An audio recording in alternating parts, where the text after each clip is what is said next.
A very warm namaskar to everyone. This is a follow-up video or the second video in the series about import of casteism in USA. So as I was discussing that how the casteism is added as a column, or the caste is added as a column in California State School Board. And this is going on in USA for quite a while. They are trying to divide people, marginalize people who are coming from India or who are already the Indian lineage people, the Indian diaspora, people who are here. They're trying to divide them in the name of inequality or the social evil that is practiced in India and should stop being practiced actually, and rather they're trying to intensify it and bringing it as if it is going to benefit us. So to them I want to say, and we need to understand that how grave or how serious this matter can be. We need to understand that where it can lead us to. All the Indian diaspora who are here, eventually if this is right now, it is just added to the California State School Board, but eventually it will be added to other school boards as well. The other states would start following it. And even if the Cisco case, as I've made another video about it, the Cisco case that was filed by California State against Cisco, in this last year itself, where one Dalit had said that it the Cisco is trying to discriminate him on the basis of his caste. So this was a start, and it was fueled by some of the labs. So Cisco started it, and basically not Cisco, but then the California state got involved, and this got interest of some of these sections of the society, and somebody called the name ends with lab, and you would find out with a lot of their articles that how they have taken the stride and tried to fuel it for their own evil intentions. So this order has been passed, or this law has been implemented, that the California State School Board has added it in uh, as a column of caste, that one has to identify their caste.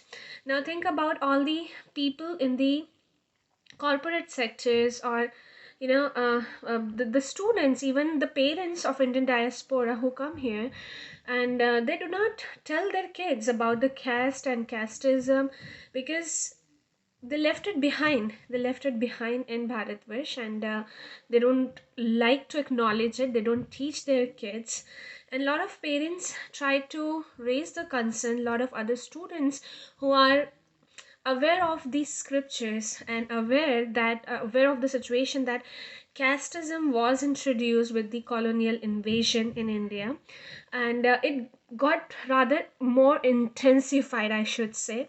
It was a divide and rule tool for the colonials. So what does the scripture say exactly? It is very important to know and understand that what does the scripture say. So Rig Veda is considered to be the oldest scripture on earth at the moment. It says Sangachadvam Samvadvam Samvo Manasi Janatam Deva Bhagam Yatha Purve Sanja Nana Upasate. This is Rigved 8:846. It means, hey, I'm going to translate it in Hindi and then in English. हे मनुष्यों, सब साथ मिलकर आओ, साथ मिलकर के बैठो, सब परस्पर एक दूसरे की उन्नति सोचो, जैसे कि जो मन में है, जो भी मन में है वो प्रकाशित करो. और जैसे पूर्व में हमारे विद्वान देवता, या उन्हें देवा बोला जाता था, जिस तरह से वो लोग करते थे, ये एक प्रचलन हुआ करता था, उसी तरह से तुम भी करो. So in English it would translate,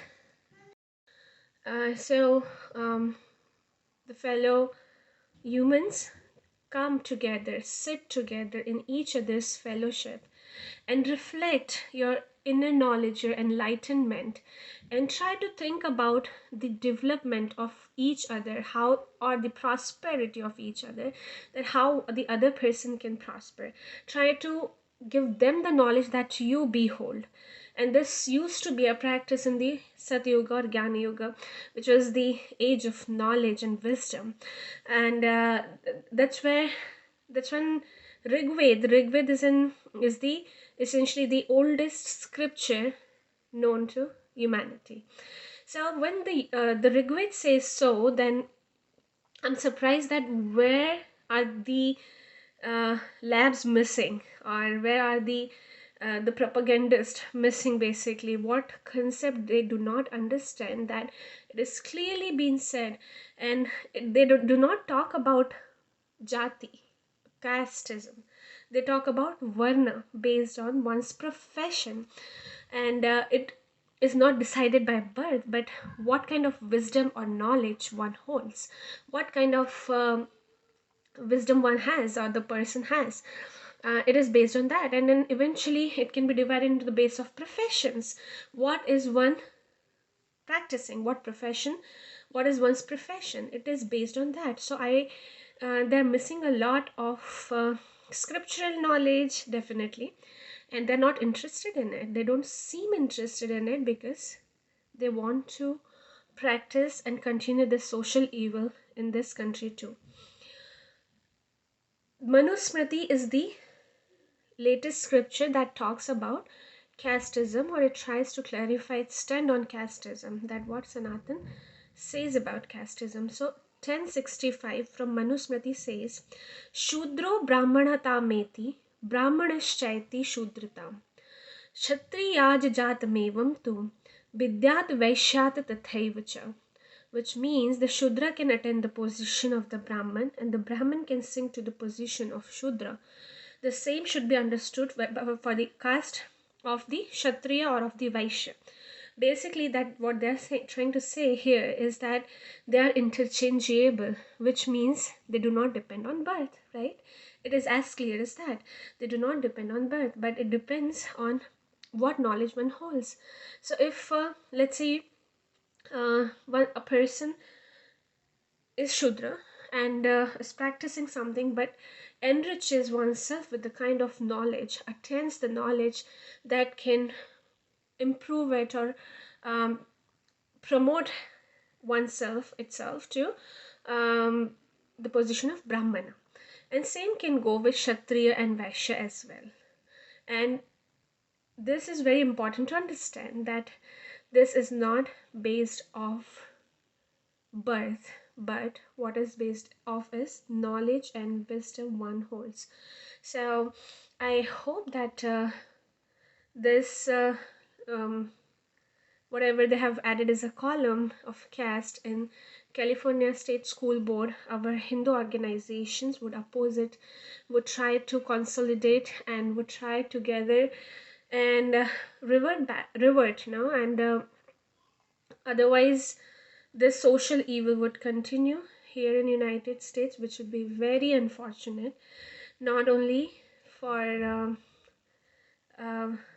I mean, obviously it is very unfortunate for Indian diaspora, because they're trying to marginalize, they're trying to insert the social evil, and that is not going to help any of us, neither the students nor the corporates, people who are holding high positions. It's gonna be bad. It's going to have its own repercussions. So let's build a pressure on them that it should be taken away and should not continue. Namaskar.